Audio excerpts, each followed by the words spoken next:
Welcome to Ultimate Orlando Clicks. I am your host Kevin, and this week we are going to get started with some merchandise. We are looking at the Hitchhiking Ghosts. Obviously, they come in stuffed format and they come all together. They are $39 and they are linked, so you can't buy just one of them. We are at DHS, however, as we take that picture because we're here to say goodbye to the American Idol experience. This weekend was its final performance, and during the final performance they brought out several of the original folks who had contributed to the show over the years. No big stars from the TV show or anything like that, but I thought I would go and capture some last-minute images. Here, the show warm-up host, Mark, is showing a couple of the posters that he contributes to the show's popularity, that they have both holiday songs and Frozen over the years. One last cold start. And then the show host, Greg, shows the last ever dream ticket.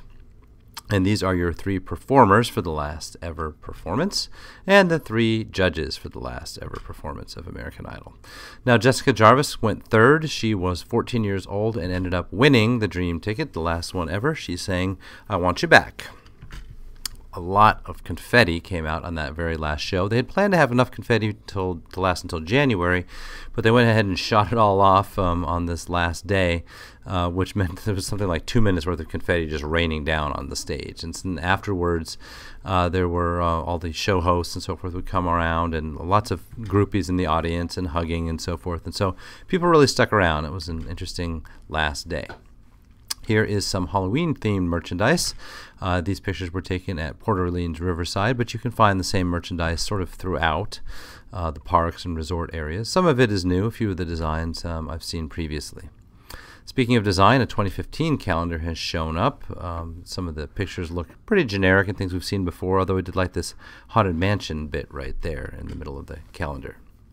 We went over to the Polynesian Village Resort, or the Poly, where you can see, as this sign shows here, that the Poly character's got a hard hat and a hammer now as part of his icon when they're doing construction walls. And the construction continues. Here we are looking at the top floor, and this was previously the kind of drinks area. It's now walled off. The merchandise area has reopened. Moana Mercantile is the new name of this location. And in the back here is where there used to be a Mickey and Minnie, kind of king and queen in the Polynesian theme looking. So the animatronics up there.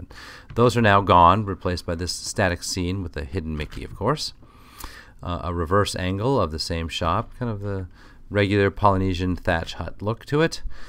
Cigar cabinet. I don't remember that being there previously. And then elsewhere in the Polynesian Resort, this is the central atrium area, and this is the Kona Cafe. So they've obviously got some construction going on the ceiling over here that they've needed to block off access to the ceiling. So they've got that under wraps there as well.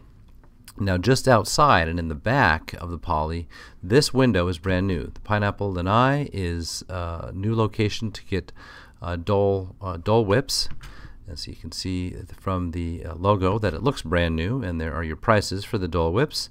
It does come with a souvenir bowl if you want it for an extra $5 or so, and then the soft serve as well, and the pineapple float also. Now from here we're switching over to Universal, where we noticed by this poster that they now have free Wi-Fi in the parks. They didn't test it out yet, however, so that'll be something to check out going forward. Rock the Universe is coming this very next weekend. I'm here to take a couple of photos of kind of hidden history stuff. Amity, of course, was the Jaws theme, and this sign remains near London, as does this sign about Amity. And then in the bookstore, I thought it was interesting that they've got some books scratched out with titles, and then a few books that have been reprinted from obviously fake things. So I'm not sure if this is people's favorite books or something from Universal Creative who were on the team. Not sure exactly. And then one final hidden history tribute. This is the Quint Trio, Bow-Legged Women. You'll recognize these lines from the movie Jaws. So it's obviously a fake album. I'm here with my telephoto lens, so I thought I would take a few telephoto shots from around Diagon Alley and the London area. This is obviously the night bus, where I haven't taken photos from the back before. You can get into the back there. And then some telephoto shots from just around the land inside Diagon Alley, because I haven't had time to take the telephoto lens in there before and show what some of the statues look like. This particular sign caught my eye because it's a reference to a famous statue in the city of Bremen in Germany, so it's kind of a European thing.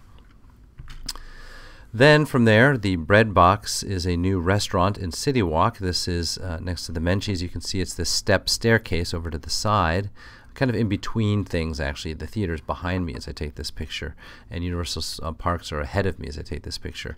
The Bread Box is a new construction, or a new opening, I should say, and they've got this kind of lunchbox theme around the entrance area, and then these interesting looking swing seats. And then the menu itself is full of sandwiches, as you might guess. You can see that they're about $8 each for most of the sandwiches.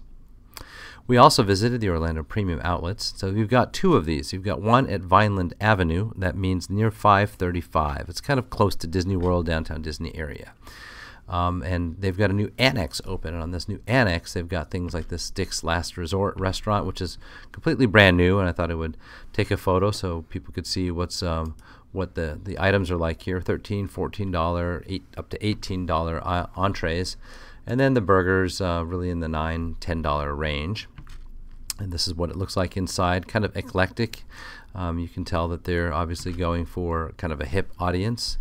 The Promenade is the name of this annex, and thought I would take photos as we went by the Gap and the North Face, and just kind of let you know what all of the various outlets are that are here. There's an information stand here as well with bathrooms and vending machines, and the bathrooms were completely uncrowded. A wonderful place to go, actually, as opposed to across the street, which is way overcrowded. You can tell just by looking at these photos of the Promenade that it's not that crowded over here, despite there being some extra parking. And so I think it's worthwhile to consider just coming over here for the parking itself.